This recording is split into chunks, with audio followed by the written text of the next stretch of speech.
والشافع المشفع يوم الدين ومن استنى بسنته واهتدى بهديه إلى يوم الدين. أما بعد, حياكم الله, dear brothers and sisters, and they are listening to us, to this talk in this town at this night which Allah Ta'ala permitted us to gather with each others to be upon one of the guidances that Rasulullah Sallallahu Alaihi Wasallam gave us when he Sallallahu Alaihi Wasallam said, ما اجتمع قوم في بيت من بيوت الله يتلون كتاب الله ويتدارسونه بينهم إلا حفتهم الملائكة وغشيتهم الرحمة ونزلت عليهم السكينة وذكرهم الله عز وجل في من عنده. Isa sallam said, there will be no number of people gathered in one of the houses of Allah, learning about the book of Allah, except that Allah Ta'ala will mention them before the angels, and the angels will surround the place where they are gathering in, meaning to protect them from the shayateen, and the mercy will cover them, as well as tranquility will be descended on them. And in the other hadith, Isa said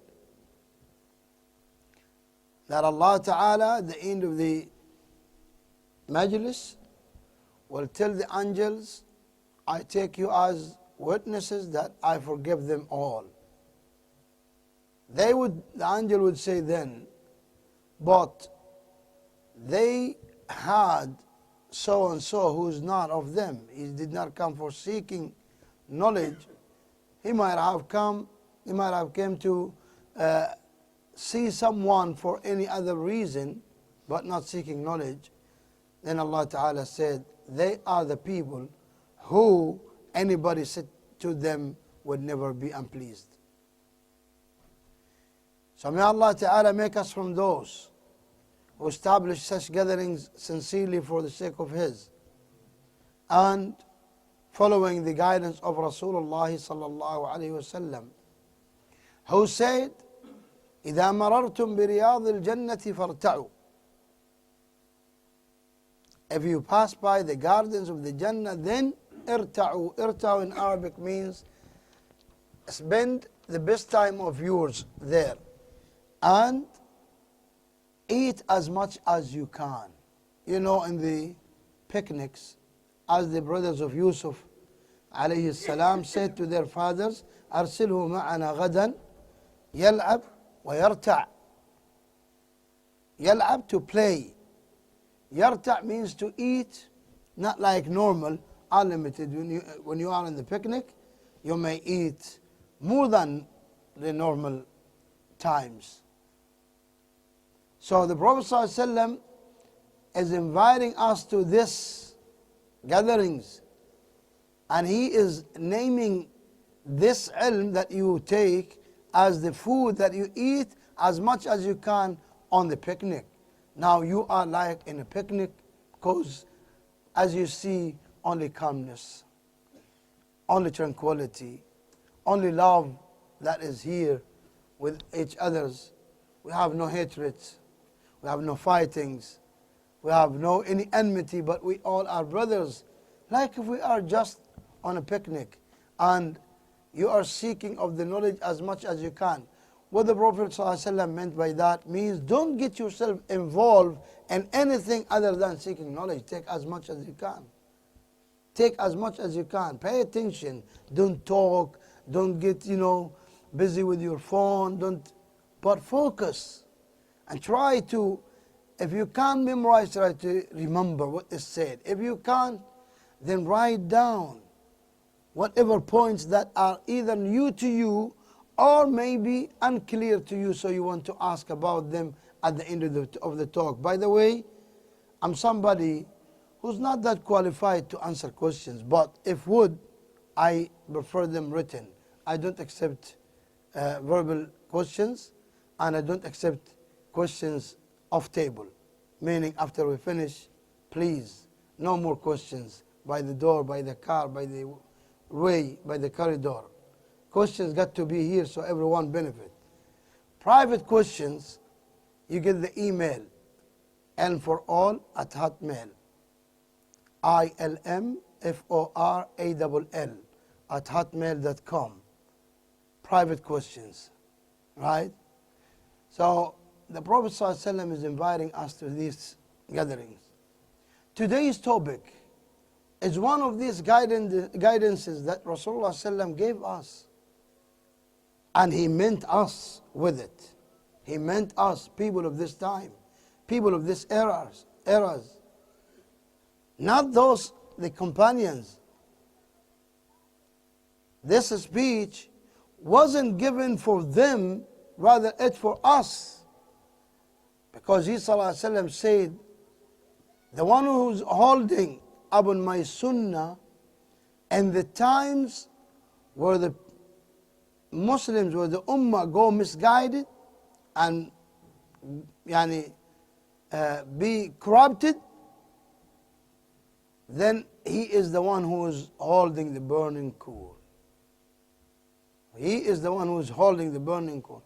Why did Rasulullah sallallahu alayhi wasallam named holding the sunnah as a burning coal? Why did he name the sunnah and the truth as a burning coal? It is not because the sunnah is hot, so we stay away from it. No, but it is because at these times the haqq is hard. The haqq is hard for many people to take and carry. Today, many people turn away from the haqq.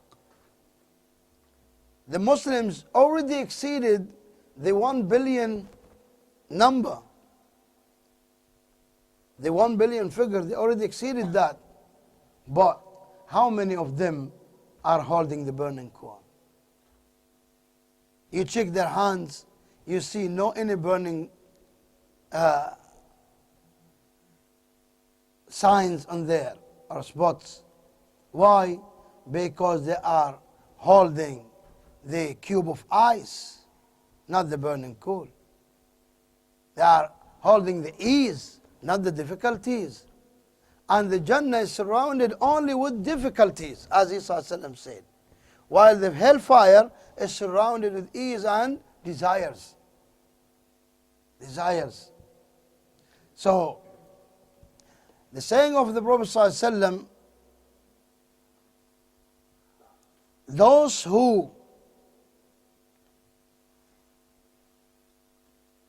keep themselves upon my sunnah when everyone is corrupted in their ways of worshipping, then he is the one who is holding the burning coal.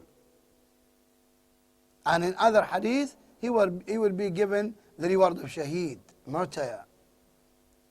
Because it is not something easy to steadfast on the sunnah. It is not something, it is easy, don't take me wrong, it is easy, but for whom? For the sincere ones, for those whom Allah Ta'ala make it easy for them. As Allah Ta'ala said, وَلَقَدْ يَسَّرْنَا الْقُرْآنَ لِلذِّكْرِ فَهَلْ مِن مُدَّكِرٍ. In other ayah, Allah Ta'ala named the Quran heavy speech.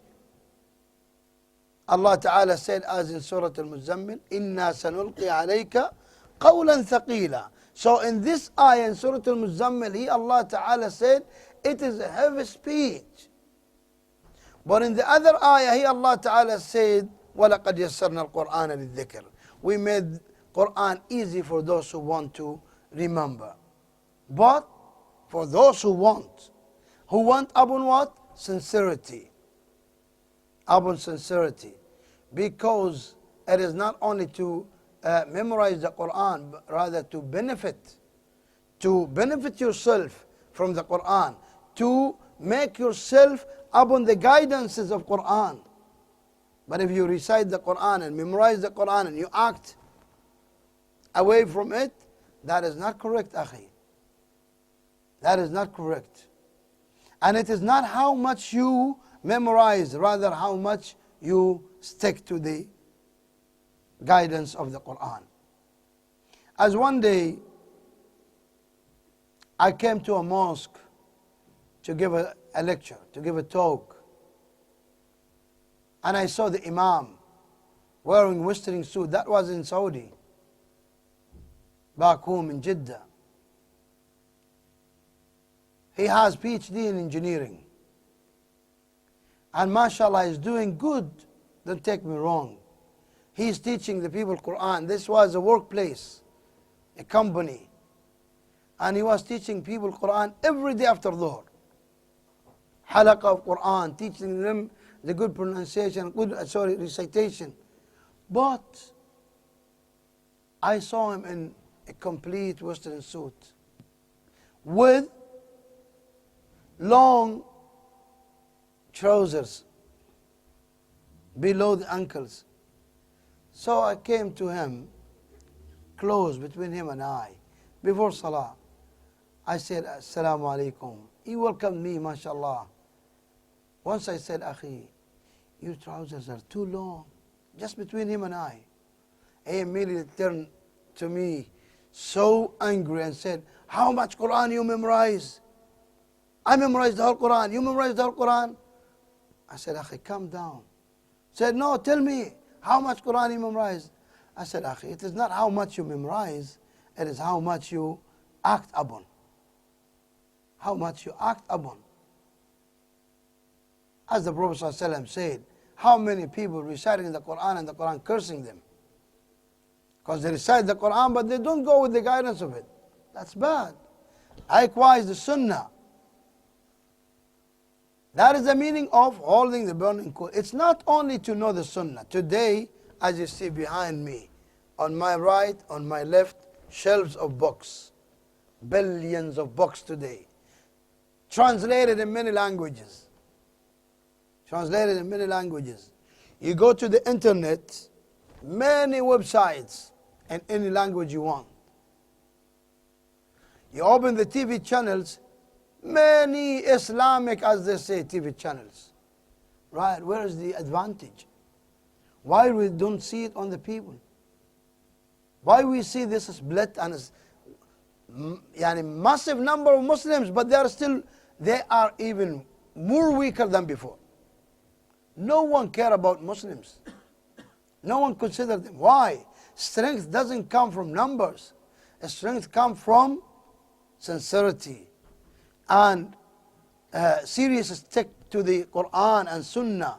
How you respect them, how you take them. That's where the strength comes and power. That's why we say today, Ikhwan, that's why the Prophet ﷺ said, the one who holds on my Sunnah, the one who stood fast on my Sunnah, in the times where my Ummah are on the misguidance, they know or they don't know, then he is the one who is really holding the burning coal. It is difficult. Look at it today. You guys are strangers even amongst Muslims. Because you're choosing to be upon the Quran and Sunnah, people look to you as strangers. Who they are. They are strangers and they give you many different names. Sometimes they say they are Wahhabis. Sometimes they say they are this, they are that.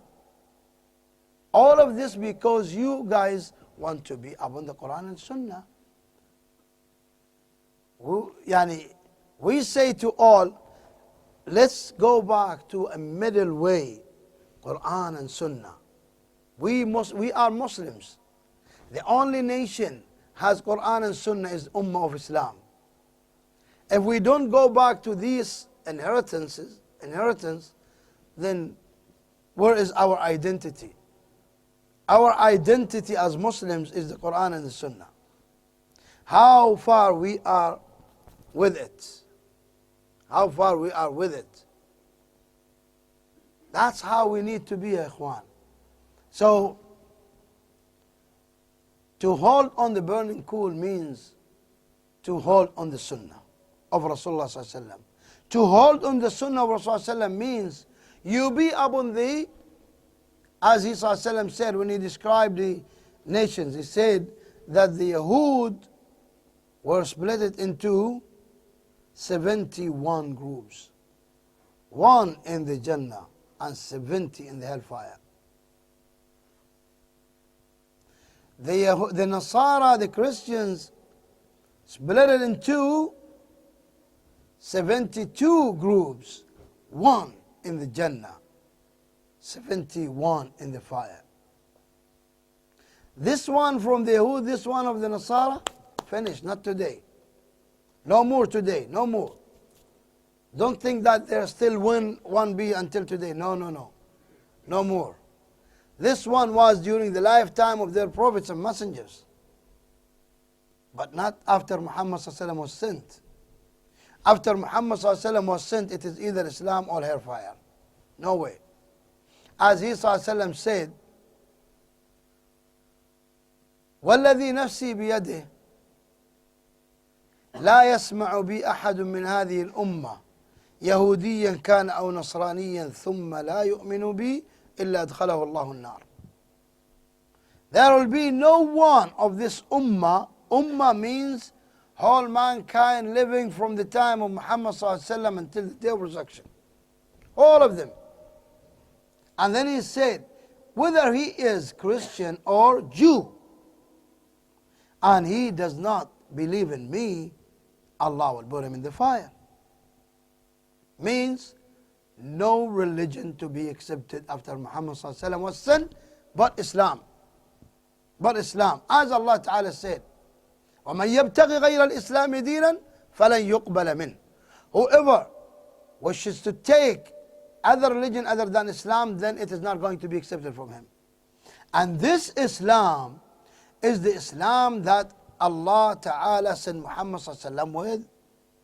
As he said, اليوم أكملت لكم دينكم وأتممت عليكم نعمتي ورضيت لكم الإسلام دينا. ورضيت لكم الإسلام دينا. So that is the religion. This ayah was descended at the end of the life of Prophet Muhammad sallallahu alaihi wasallam. It was in Hajjat al-Wada', on the day of Arafah. Rasulullah sallallahu alaihi wasallam lived after that around 4 months or 3 months, and then he passed away. Sallallahu alaihi wasallam. So this means that Islam is only what he was upon, as he sallallahu alaihi wasallam said then, continuing the hadith of the split of the nations. He said, and my ummah well split.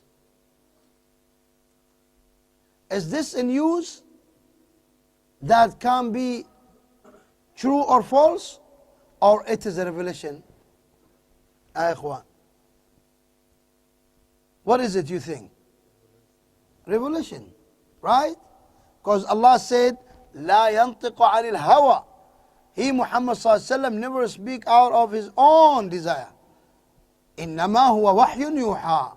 But he is only a revelation revealed to him. So he said it, and it must, as what he said about the previous nations is a revelation also. He did not see the Yahud, he did not see the Nasara all. But he was told that these divided into 71 and these divided into 72. Allah told him. And Allah told him, your ummah will divide in 73 groups. We want or we don't. We accept or we don't. This is the fact. Many calls today, let's unite, let's unite. Good to unite, but upon what? Upon what? Upon whatsoever, but let us all be one against America. No, akhi. We want to be all one against the shaitan first. And we can't be one against the shaitan until we be one upon the Quran and the Sunnah. We can't be one while our aqeedah is different, while our practicing is different, one on the Sunnah, one on the Bid'ah. One worships Allah, one worships the grave. One follow Muhammad, one follow his own imam and desire, and that's it. You tell him this is the saying of Muhammad, he say, but I have my own imam. So how come we unite? We only unite upon the haqq. Whoever accepts the haqq is our brother. Who doesn't accept the haqq, we are not so worried about him. So, ikhwan, I don't want to hold you too long. Although tomorrow is Saturday and your day off, but I'm sure you've been working today and been hard for you to stay longer. But the reason and the purpose for such talks to emphasize this type of hadith, holding the burning coal. Many people will get, confused. Why Rasulullah ﷺ named the sunnah burning coal? Because it is as difficult as holding the burning coal today. That is the meaning of it. It does not mean that it is as warm as the burning coal, but it means that holding the sunnah is as difficult as holding the burning coal at these times. At these times. And we all can see it. And we all can see it amongst the Muslims. Once you say Quran and Sunnah, yes, everyone raises this. Raises this. Those who pray the graves, they raise it, they say Quran and Sunnah. But when you come to the practical, you don't find them on the Quran. Okay, the Prophet ﷺ said in the hadith in Sahih Muslim, and even in Bukhari and in the Sunan, that the curse of Allah be upon those who take the graves of their prophets as places of worship. Today they are not only the graves of the prophets, but graves of anybody. Graves of anybody. So how come we are holding on the burning coal? We are not. Except for those who are seriously on the Sunnah. And as I told you, the Prophet ﷺ said in one hadith that person, as he ﷺ described them, he said those who correct themselves when the people are found wrong. Meaning in the way of worshipping. You know the haqq, you don't go with the masses. Oh, my people doing this, I go with them. I don't want to be seen different. La. Be upon the sunnah and jama'ah. What is jama'ah? What is the jama'ah? Ibn Mas'ud said, the jama'ah is what adhered the haqq even if you were alone. Even if you were alone. Whole world on one side and you are one side, but you are 100% sure that you are upon the haqq because you see the Quran and Sunnah, and others only give you their opinions and the opinions of their shaykh. Then how come you leave? But you are so certain that it is from Rasulullah ﷺ for what is from others. That's not correct. As Imam Malik said, rahimahullah, the Imam of Dar al-Hijrah, he said, لا يصلح آخر هذه الأمة لا يصلح آخر هذه الأمة إلا بما صلح به أولها. The end of this ummah, look, Imam Malik is only on the 3rd century of this ummah. 3rd generation. He is from Atba' al-Tabi'een. And he is telling us this. He said, by Allah, nothing can correct the end of this ummah except the same thing that corrected the first. What corrected the first?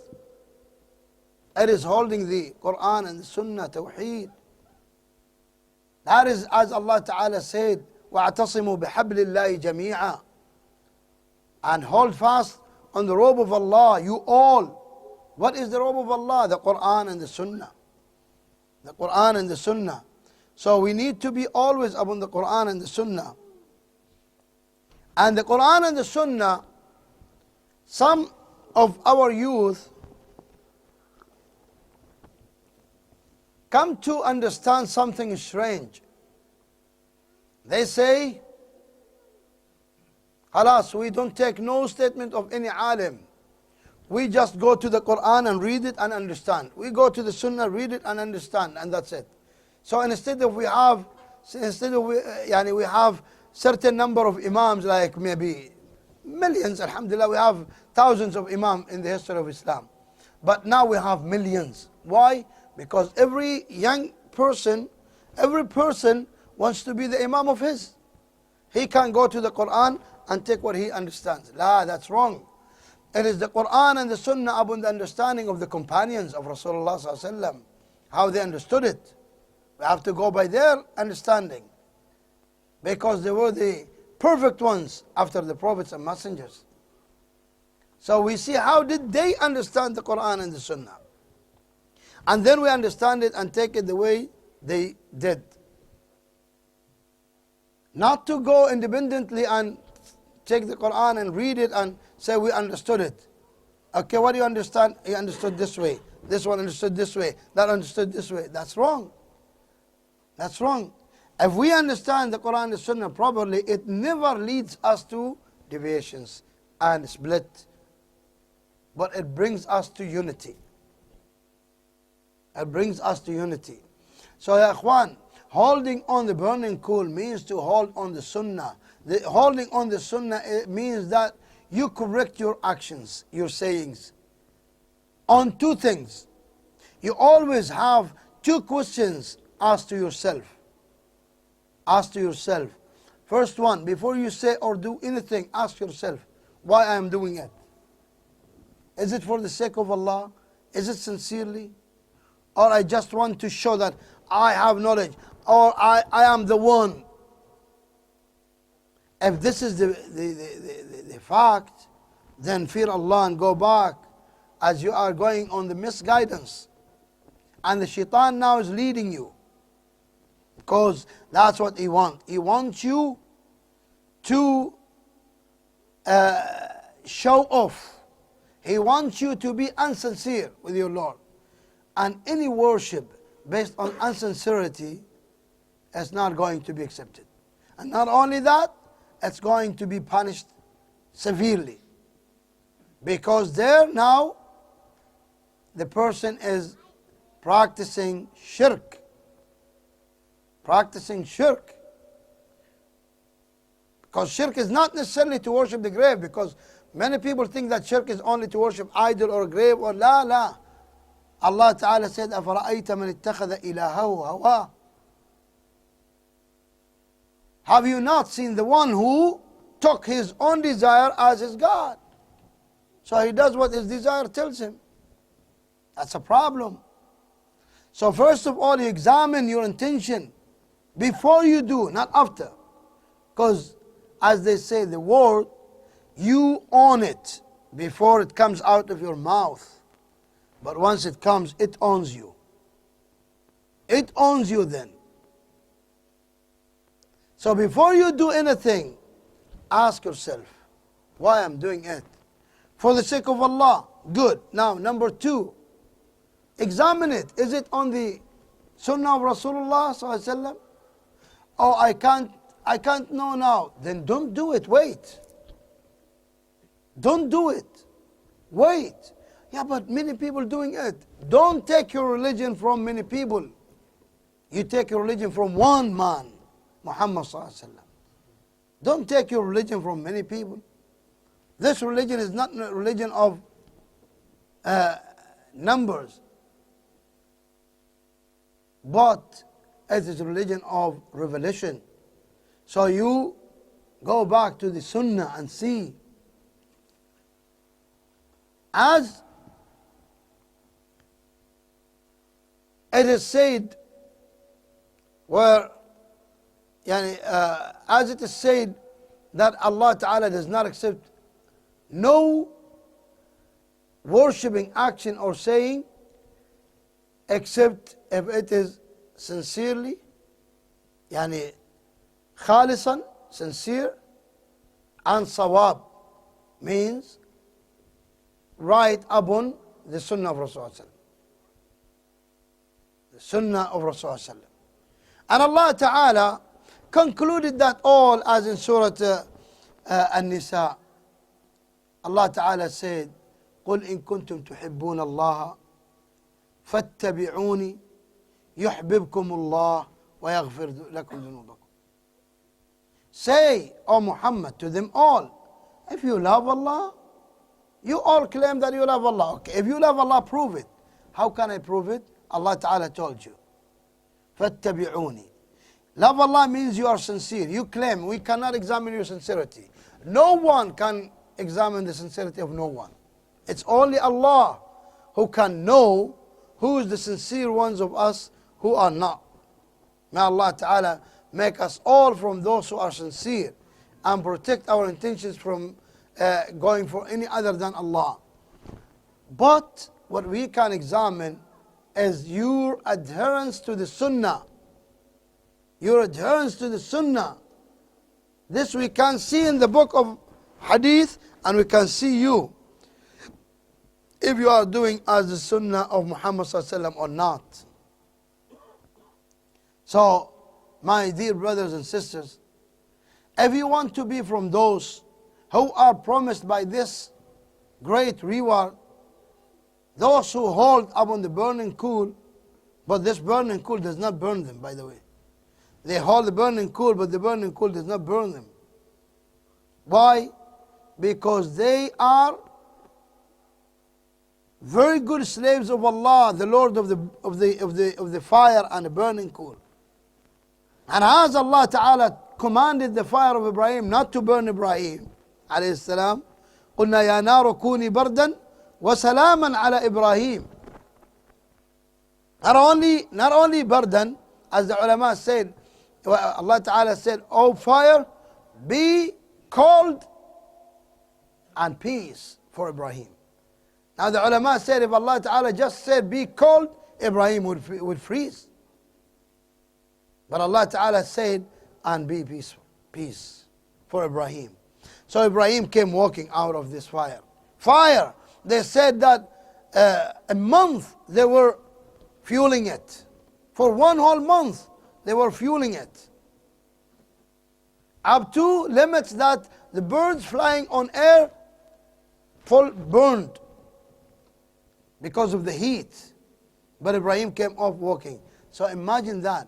Yani who did this cannot make you hold the burning coal and not be burned? Yes, Allah can. So holding the sunnah is like holding a flower. This burning coal is like a flower. Like a flower to you. But it is at the same time, it's hard because you might be alone. You might be seen alone. Many people said, Akhi, I want to convey my da'wah. I want to conduct my da'wah, but I don't have any masjid. Nobody except me, except if I be with them. I be with the Ahlul Bid'ah. No problem, just be with them. Until I get strong. And no, this is wrong, akhi. This is from the ways of the deception of shaitan. He drags you little. Cooperate with them on the haqq. And then correct them. Who can guarantee that you don't be with them? Be careful, ikhwan. Sometimes the shaitan doesn't always come until you take this bottle of khamr. No. Shaitan is not stupid, ikhwan. Shaitan will never come to the masjid with a bottle of khamr and tell the imam, drink this. He knows that the imam will not drink it. Because the imam knows that this is khamr. So how he comes to the imam? There is a book compiled by Ibn al-Jawzi, not Ibn al-Jawziyah, Ibn al-Jawzi, Abu al-Faraj Ibn al-Jawzi, called Talbis Iblis. He shows there the tricks of shaitan, even to the big ulama, coming down to the very common person. You will see many different tricks of the shaitan. Many different tricks of the shaitan. He does not deal with people the same level. He first of all study you. Shaitan wants to misguide you. He come and see what thing you like. What thing you like. And then he starts from there little, until he gets you. If he cannot take you to the shirk, at least he puts you in the bid'ah. If he cannot take you to the bid'ah, at least he makes you lazy in worship. Look at that. Look at that. Or maybe he makes you exceed the sunnah of Rasulullah in forms of worshipping, like the Khawarij. Rasulullah when he talked about the Khawarij, he said to the Sahaba, one of you will see his worship like nothing compared to the worship of the Khawarij.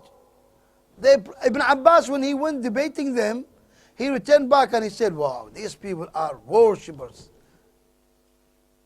All the time reading Quran, standing and standing. But Rasulullah said they read the Quran, but the Quran doesn't even go above the throat bone of their chests. Why? Because they are upon misguidance. It's not how you, it is how you hold the sunnah. And be careful, ya Ikhwan.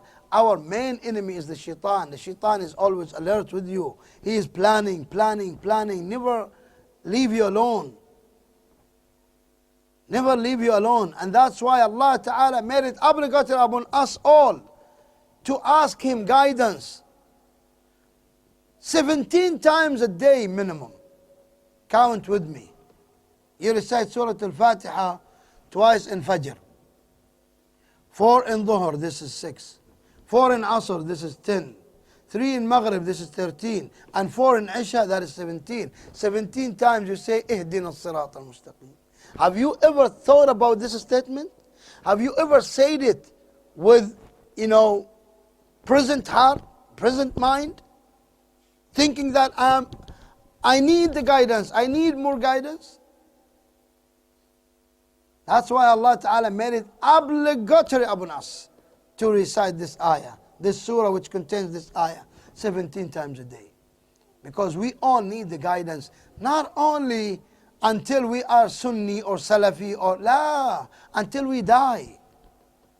Until we die. And that's why Rasulullah sallallahu alayhi wasallam, not anyone but Rasulullah sallallahu alayhi wasallam, in his sujood, he used to be here saying many times, Ya muqallib al-qulub, thabbit qalbi ala dinak. Imagine that. The one who is sent is feeling that Allah Ta'ala turns his heart. The one who is sent with the guidance, with the truth, is scared that Allah Ta'ala may turn his heart from guidance to misguidance. What about us? Ya Ikhwan, today we are so convinced like if we are khalas getting the keys of the Jannah in our pockets. That's a problem today, ya Ikhwan. Rasulullah sallallahu alaihi wasallam, on many occasions on the night prayers, he used to say, Allahumma rabba Jibra'il wa Mika'il wa Israfil fatir as-samawati wal-ard عالم الغيب والشهادة أنت تحكم بين عبادك فيما كانوا فيه يختلفون اهدني لما اختلف فيه من الحق بإذنك إنك تهدي من تشاء إلى صراط مستقيم. He used to say this dua of opening of the prayers, in the night prayers.